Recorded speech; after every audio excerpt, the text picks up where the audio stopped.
combo ya, combo terbaru dengan harga bersahaja. Kinerja ngebut bikin hati bahagia. Aduh, jadi pantun ya. Assalamualaikum teman-teman, saya Randy Ada, Sekilas IT. Kalian mau rakit PC, udah beli CPU, udah beli PGA-nya gitu, malah bingung ya, motherboardnya yang cocok apa ya? Saya juga pernah ngalamin hal itu ya. Takut salah beli, takut nggak maksimal, atau malah jadi takut, wah jangan-jangan nanti nggak support sama sekali gitu ya. Waduh, jadinya bingung gitu. Nah, buat kalian nih ya yang mau rakit PC AMD soket AM5 dengan budgetnya low ya, kecil banget gitu ya, saya punya rekomendasi motherboard yang worth it dan future proof. Nah, kira-kira apa aja ya? Oke, kita mulai dari yang pertama aja ya. Motherboardnya AMD seri B650. Langsung saya kasih rekomendasinya. Ketika saya lihat di e-commerce ya, harganya si motherboard ini tuh 2 jutaan. Pasti ada yang nanya, loh kenapa bang? Nggak A620M aja, kan lebih murah. Tenang aja, nanti juga ada rekomendasinya. Oke, kita langsung saja. Yang pertama, motherboard Gigabyte B650MK. Terus yang keduanya ASRock B650M HDP M.2. Terus yang ketiganya Asus B650MR. Nah, rata-rata ketiga motherboard itu speknya tuh hampir sama ya. Dilengkapi dengan PRM 8+2+1. Ini udah lebih sangat cukup sekali ya untuk menghandle Ryzen kelas low to mid. Ryzen 7000, 8000, 9000 series kelas low to mid ya, misalkan Ryzen 7 8700G, 7500F, Ryzen 5 9600. Ini udah pas banget. Punya 4 slot DIMM RAM up to 256GB.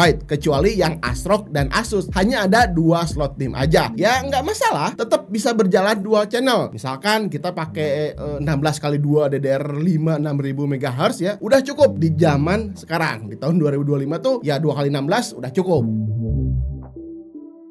Nah, semua series motherboard tadi udah ada tombol flashback BIOS. Jika suatu saat ya ada error ketika update BIOS, dan itu solusinya menurut saya sih penting banget. Gak usah takut, ada tombol solusinya tadi. Ini penting banget karena AMD tuh sering adain update BIOS. Jadi sebagai pengguna untuk hasil yang maksimal perlu melakukan update BIOS kalau misalkan ada update yang terbaru. Kalau nggak ada flashback BIOS terus gagal ketika update-nya ya, udah mati tuh mobo ya. Saya juga pernah ngalamin di X470 ya, ketika melakukan update BIOS tiba-tiba mati listrik teman-teman. Aduh, begitu dinyalain mati tuh mobo, nggak bisa diapa-apain nih. Makanya penting tombol si flashback BIOS itu. Terus lanjut ya, pastinya udah ada slot M.2 NVMe Gen 4. Biasanya di seri-series B650 ini tuh ada 2 slot M.2. Ya lumayan. Yang satu ya bisa dipasangkan untuk sistem Windows ya, 1 slot. Terus untuk satunya lagi dipakaikan untuk storage gaming atau file-file editing ya, dipasangkan si slot M.2-nya gitu. Jadi sama-sama kenceng nantinya.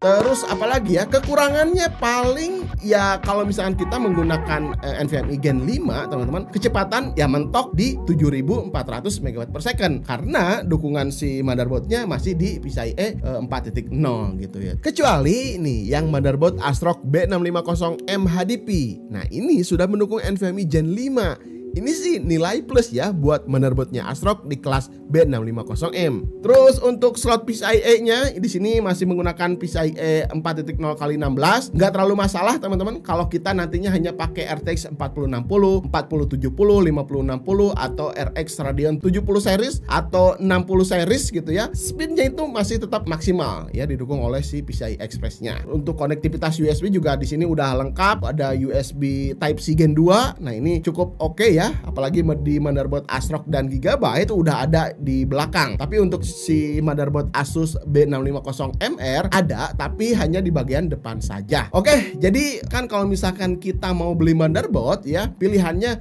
ya pengen yang display for aesthetic gitu ya. Saya pribadi ya sukanya ke ASRock B650M HDP M.2 ini. Black panelnya tuh udah include ya, nah di dalam papan motherboardnya, jadi kelihatannya tuh GG. Terus instalasi ke casing juga lebih gampang. Tapi kalau misalkan untuk branding dan fitur ya, saya sih pilih lebih ke Gigabyte B650MK. Durability-nya udah cukup terjamin bagus ya. Terus fitur multi key seperti PCIe Z-Flex ya, memudahkan lepas pasang GPU. Menurut saya sih di Gigabyte ya lebih modern aja gitu ya dibandingkan yang duanya tadi. Oke, lanjut sekarang ke rekomendasi motherboard yang kedua. Nah, ini baru saya rekomendasiin seri A620M untuk rakitan PC AM5 termurah. Salah satunya ASRock A620M HDP M.2 Plus, ya ada plusnya. Punya 8 VRM 6+1+1 dengan teknologi DRMOS. Papan PCB-nya udah 6 layer, cukup tebal. Punya 2 slot M.2 NVMe Gen 4. Karena rata-rata A620M yang lain biasanya tuh hanya disediakan 1 slot M.2 saja. Kalau ini kan udah ada plus jadi ada 2. Terus sudah dilengkapi juga dengan USB Type C ya, Type C 3.2 tapi masih Gen 1. Ya lumayan udah ada. Biasanya A620 belum ada Type C-nya. Di depan ya, di belakang juga udah ready pastinya. Terus ini yang penting juga udah ada tombol flashback BIOS-nya. Mantap ya, seperti seri B650M yang tadi dibahas ya. Biasanya A620 tuh ya nggak ada fitur itunya. Terus paling apalagi ya kekurangannya, ya paling nggak bisa overclock si prosesor aja gitu ya. Cuman ya nggak apa-apa, misalkan kita pakai Ryzen 5 7500F ya, nggak usah di overclock, default aja tuh udah kenceng si prosesor ya. Kalau mau overclock memori RAM sih masih bisa ya di A620M, atau kita jalankan Expo aja ya udah cukup ya, nggak usah di apa-apain lagi ya, udah kenceng. Cuman ya di sini ya harganya sedikit agak mahal ya, ketika saya lihat-lihat di e-commerce yang ada plusnya ini 1,7 jutaan. Kalau yang biasa A620M yang biasa tuh sekitar 1,5 jutaan ya. Ya ada plus minusnya lah ya. Yang 1,7 ya ada M.2-nya 2, terus ada tombol flashback BIOS-nya. Ya fitur-fitur itu yang membedakan ya. Misalnya sih A620 yang M.2 Plus ini bisa jadi rekomendasinya.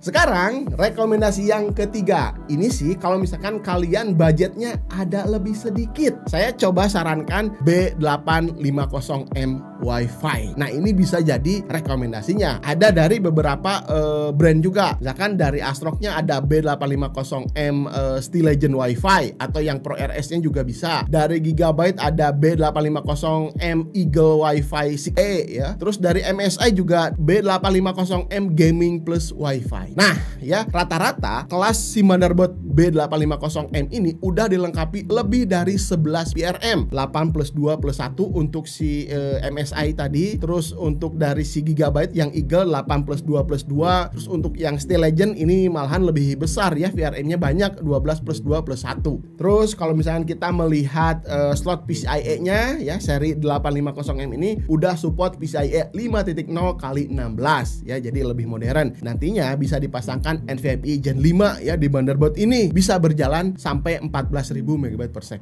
Lebih modern lah ya. Biasanya di motherboard B850M ini tuh dilengkapi dengan 3 slot M.2, dan salah satunya ya support Gen 5 tadi ya, bisa sampai 14.000 MB/s.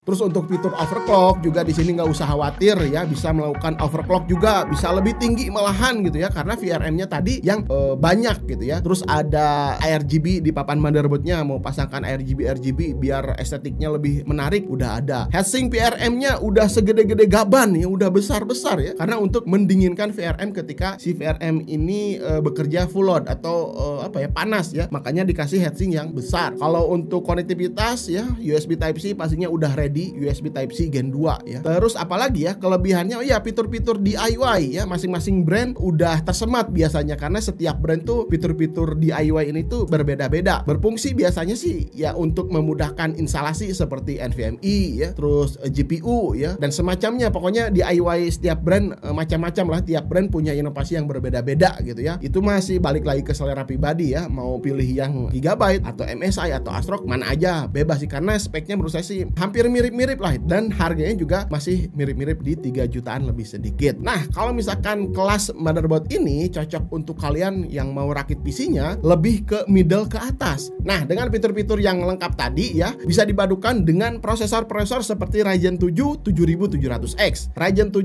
9700X, terus Ryzen 7 9800X 3D. Pokoknya prosesor yang bisa melakukan overclock ya, jauh lebih tinggi. Nah, si motherboard ini udah bisa memaksimalkan si prosesor tadi. Ya intinya seperti itulah ya. Nah, jadi kesimpulannya atau rekomendasinya, kalau kalian kebelat nih ya, mau PC atau rakit PC AM5 DDR5 dengan harga semurah mungkin, salah satu rekomendasinya pakai motherboard A620M M.2 Plus yang tadi, atau bisa juga pakai ASRock B650M HDP ini juga boleh. Kalau kalian pengen merasakan NVMe Gen 5 di motherboard yang murah. Prosesornya bisa pakai Ryzen 5 7500F. GPU-nya pakai RTX 4060 atau RX 6700 XT. Nah itu tuh combo terbaru dengan harga bersahaja. Kinerja ngebut bikin hati bahagia. Waduh, jadi pantun ya. Nah, kalau kalian mau rakit PC middle, budgetnya tuh ada sedikit lebih ya, pengen fiturnya lengkap, ya udah B850M Wi-Fi bisa jadi solusinya ya. Sekalian aja saya kasih pantun lagi ya, biar nyambung sama yang tadi. Pergi ke toko beli PGA, sekalian ambil thermal pastenya. Kalau mau rakit PC tanpa drama, pilih B850M asal banyak isi dompetnya. Oke, gitu aja teman-teman. Mudah-mudahan video ini bisa bermanfaat untuk kalian ya. Kalau misalkan kalian punya saran atau kritik, silahkan tinggalkan saja di kolom komentar. Terus kalau kalian punya rekomendasi motherboard lain, tulis aja di kolom komentar. Biar bisa bantu teman-teman lain juga ya. Berbagi itu amal. Ya siapa tahu nanti komentar-komentar kalian ya bisa dibagikan dan bermanfaat untuk orang lain, ya itu amal juga. Sampai ketemu di video berikutnya. Saya Randy Ada, Sekilas IT. Assalamualaikum warahmatullahi wabarakatuh. Salam teknologi.